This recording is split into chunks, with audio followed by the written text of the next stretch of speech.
Hola, buenas tardes. El día de hoy vamos a ver sobre el control de calidad dentro de la materia de modelado de nicho. Bueno, el control de calidad de las presencias va a iniciar con la fuente de datos de donde tomemos dichas presencias, es decir, de donde obtengamos nuestros datos de que hemos visto a ese animal y esos datos estén georreferenciados. Las fuentes de datos pueden ser muy diversas, entre ellos está un museo, los cuales ya en la actualidad cuentan con datos de localidades y que por lo tanto se pueden georreferenciar, o incluso ya hay datos georreferenciados. Los modelos de nicho ecológico tienen dos fuentes de datos: datos que hemos obtenido de otras fuentes, como museos, como bases de datos en la red, y datos que hemos colectado nosotros mismos, o el laboratorio en el que estamos, o el centro de investigación en el que estamos. Ambos vamos a tener que verificar su certidumbre o su certeza. Ahorita lo que tenemos aquí en pantalla son datos tomados por nosotros. A la hora de que nosotros vamos a tomar los datos, debemos de saber muy bien algo que se llama como datum. El datum no es más que la, el modelo matemático con el que ajustamos la superficie de la Tierra para saber en dónde se ubica, en una posición en X, una posición en y la altura en la que estamos registrando. Eso es muy importante porque cada país, cada zona del planeta va a tener diferente datum, porque cada zona del planeta se ajusta a un modelo matemático diferente. Entonces, ya habiendo visto esto, podemos preguntarnos entonces cómo se hace la georreferenciación. La incertidumbre en la georreferenciación es algo que debemos de tomar en cuenta, y existe un máximo de incertidumbre provocado por los siguientes factores. Uno, la extensión de la localidad. No es lo mismo que digamos la localidad de Puerto Ángel a que digamos la localidad de Oaxaca o la localidad de La Paz. La dimensión de estas localidades va a hacer que se acrecente o no nuestra incertidumbre. Lo otro es la precisión con el instrumento que tomemos la georreferencia. No va a ser lo mismo el GPS de nuestro celular, el GPS de campo que hay en un laboratorio, o un GPS diferencial. También, como les decía, el desconocimiento del datum hará que si no lo conocemos, a la hora de ajustarlo, caigamos en un error de precisión. La imprecisión en las medidas de distancia, a veces cuando estamos sobre todo en datos de museo, nos dicen a 15 kilómetros al noroeste de Puerto Ángel. Entonces vamos a diferir entre un más menos de acuerdo al noroeste o de acuerdo a la distancia en la que estemos.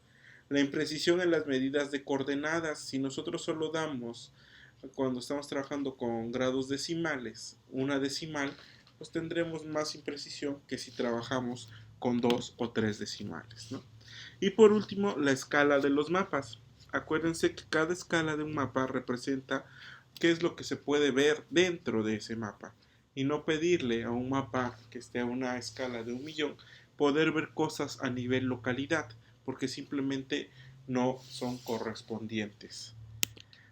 Bueno, aquí es el ejemplo que les traía: la localidad, el tamaño de la localidad. Mientras más grande sea la localidad, más incertidumbre vamos a meter a nuestro dato georreferido. Los instrumentos de precisión, lo que comentaba: a su izquierda está un GPS en un celular, en el centro un GPS de los más comunes que hay en todo el mundo, y a la derecha un GPS diferencial.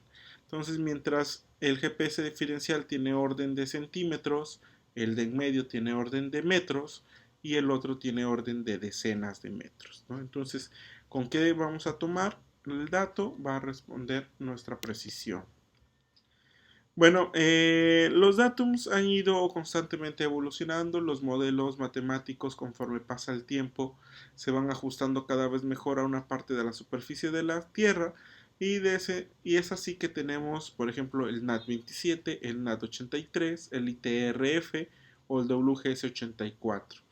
También, además de cómo fue avanzando en el tiempo, también la naturaleza de nuestra precisión o de nuestro trabajo referenciado es el que hará que ocupemos una proyección u otra proyección. En cuanto a las escalas y los grados decimales, por ejemplo, la precisión, cuando nada más damos los grados sin ninguna decimal. En una latitud de 0 grados, tendríamos que nuestra precisión sería de 156.904 metros. De 30 grados de latitud sería de 146.962. De una latitud de 60 grados sería de 124.000 y de una latitud de 85 grados sería de 112.109. La distancia se va haciendo menor conforme aumenta la latitud, porque como sabrán, la latitud inicia en el ecuador y termina en los polos. Entonces, en los polos la superficie de esa línea imaginaria es mucho menor que la superficie del ecuador. En cambio, cuando ponemos 3 grados decimales, la precisión a 0 grados sería 157 metros, a 30 grados de latitud sería 147, a 60 grados de latitud 125 metros y a 85 grados de latitud 113 metros. Como ven, con solo 3 decimales baja nuestra orden de magnitud en cuanto a la precisión de cientos a cientos de miles, ¿sí? Entonces es muy importante cuando tomemos nuestras coordenadas el número de decimales. Por otro lado, la escala. Ustedes habrán visto los mapas que dicen un mapa 1 a 250.000 o un mapa 1 a 12.000. Bueno, pues esta escala nos da una incertidumbre. Aquí la expresamos en metros, por ejemplo, de 1 a 1200 tendríamos una incertidumbre de 1 metro. Mientras que de 1 a 250.000 tenemos una incertidumbre de 127 metros. Debemos de considerar esto cuando estamos haciendo los modelados de nicho, porque es la explicación o la limitante de nuestro modelo es donde tendremos.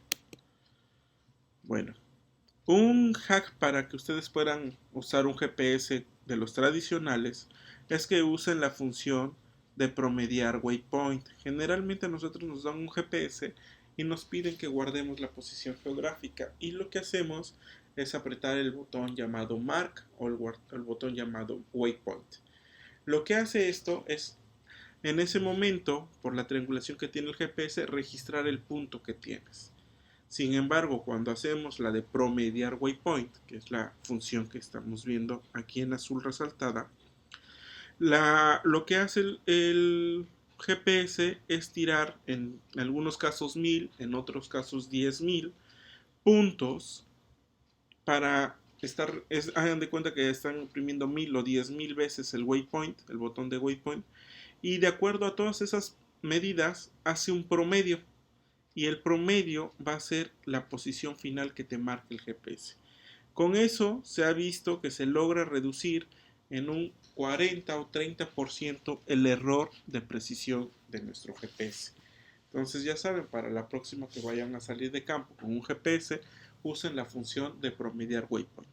Eso sí, tendrán que esperar un rato porque esta función puede tardar desde 1 minuto hasta 5 minutos, dependiendo del modelo de GPS y del lugar donde estén y la recepción que tenga su GPS. Bueno, hay otros datos, por ejemplo, cuando bajan de OBIS o de GBIF.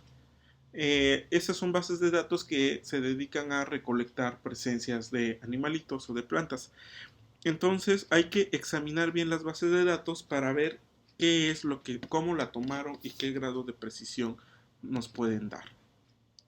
Muchos de los errores asociados a la mala georreferenciación o imprecisión tienen que ver con la edad de los ejemplares de los museos y con la habilidad del colector al momento de describir la colecta. Por ejemplo, habrá unos que digan en la localidad de Puerto Ángel.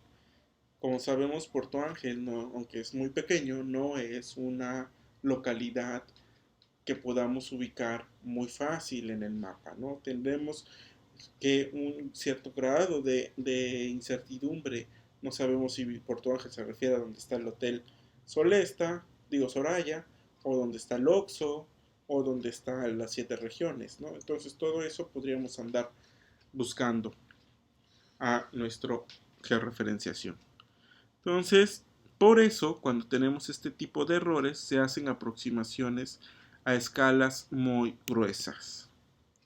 La otra parte que debemos de considerar es que si hay sesgos, sobre todo cuando tengan, como por ejemplo aquí, todos los triangulitos son presencias de, algún, de alguna especie, entonces vean por ejemplo, todos caen en tierra menos uno.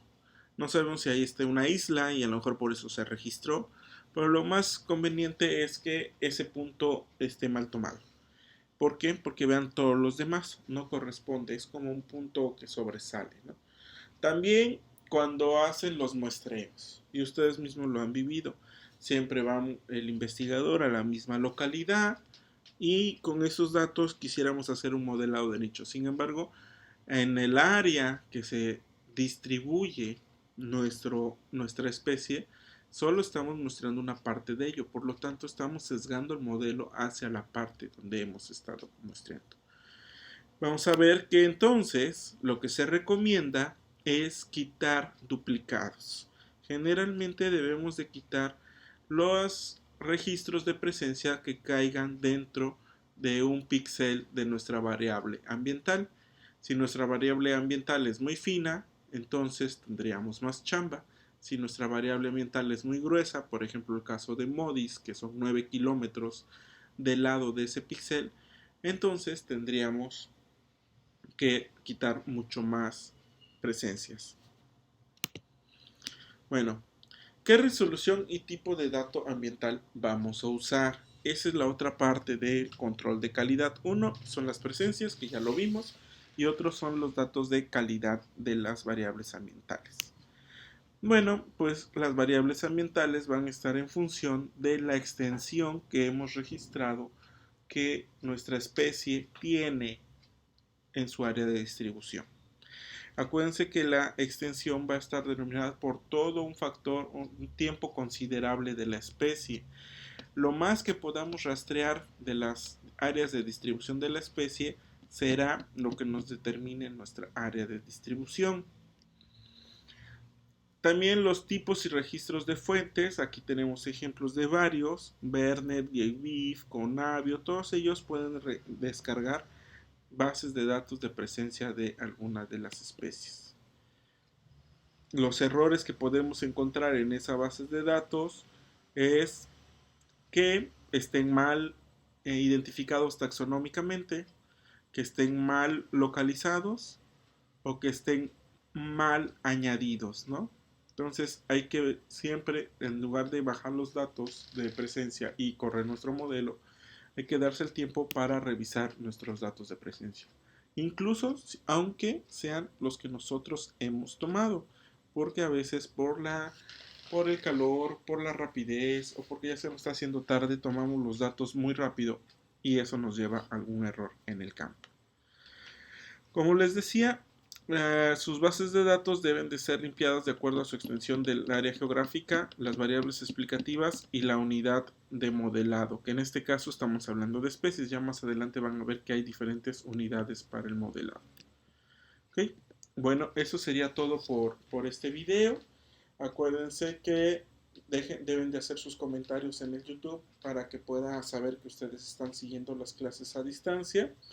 También si quieren pueden suscribirse al canal, activar la campanita para cada vez que el video se suba a YouTube les llegue su correo y puedan ver la clase. Bueno, entonces también no olviden hacer sus preguntas o dudas que tengan y los veo en el siguiente video.